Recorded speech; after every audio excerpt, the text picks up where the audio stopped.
Hi everyone, welcome back to 496 Kitchen. Anyone who knows me well will know that I'm absolutely obsessed, and I use the word obsessed correctly and carefully, with time and how we use it. Or more importantly, how we absolutely waste it. Now, one of the key areas where time is just wasted completely in so many businesses is that when it comes to meetings. Why is it when we schedule meetings that we allow people to arrive late? Why is it when we schedule meetings that we allow people to arrive ill-prepared? We have to make sure we put some controls in place to make our meetings, whatever meetings we have, and goodness knows we have too many of them, make them run as smoothly as possible. Now, the first thing we need to do is make sure that there is an agenda. Make sure we have a meeting because there is an agenda. Don't put an agenda together just because we have a meeting. Is it really necessary for this meeting to take place? Now, I know we had this meeting last week and I know we had this meeting the week before, but do we really need the meeting this week? So many meetings happen just because they've always happened. And you know what happens also is that because this meeting regularly takes place, we always use the same agenda. Well, that can't be right. Things change. So what can we do to make the meetings run smoother? First thing, as I said, is get the agenda together and get that agenda out early to everybody. People need to come to that meeting prepared, so people need time to make sure that they are prepared. There's no point in coming when you haven't prepared or you haven't got what you need to present or what you need to feed back on, because that just wastes everybody's time. Also, one of my pet hates really is when meetings start late. We always set a time limit for a meeting, but how often do your meetings run over? But why is it that they run over? Is it because we try to cram too much in? Or actually, is it because they started late?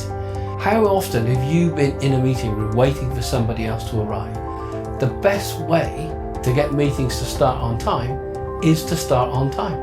The embarrassment of constantly arriving and consistently arriving late to a meeting will soon bring the offenders into line, and it's usually the same offenders.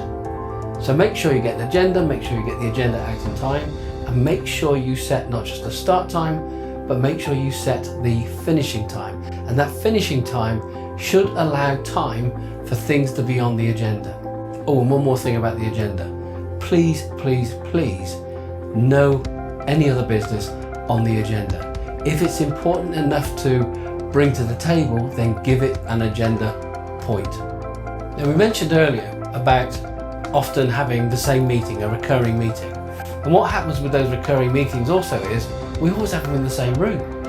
Now, what happens in that situation is people often, and check next time you go into a meeting, will sit in exactly the same place as they sat before. They'll bring, therefore, exactly the same mindset as they had before. Nothing has changed. Why not shake it up a bit? Why not move the environment of the meeting? Particularly if it's a meeting with a customer, why not go to a different venue? Why not go to a venue just outside their offices? That happens so many times, and it creates a different environment for the meeting. It creates possibly more freer thinking. People are less restricted because they're not in the same environment, they're not in the same position as they always sit. The other thing to remember is, have you got the right people at that meeting? So many meetings I go to, I'm sure so many meetings you go to, the same people always arrive, and you know what? Some people never say anything. So why are they there? What contribution are they making? Now, if they're there just so they know what's going on, that's bonkers. What a waste of time. What a waste of time for everybody in the meeting, and what a waste of time for them. So check, have you got the right number of people in that meeting? The people who need to be in there, not just want to be in there, but need to be in there. You can always inform them of the action points afterwards, but have you got the right attendees in the meeting, contributing on the right points at the right time and in the right way? It's just so critical to remember those things. One final point, there can't be many people who haven't at some point either read or seen something about how to make meetings more effective. And you even go to companies where they've got a meeting etiquette on the wall or meeting etiquette somewhere in the building, and guess what? They don't stick to it. So one thing is to have that meeting etiquette, agree it, and just by putting it up on the wall won't make things change overnight, but it gives you something to aim for and actually allows you to keep referring back and challenging to bring people into line. You can make up so much time by managing the meetings in a much more constructive and positive way. So enough to think about for now. I'll see you next time.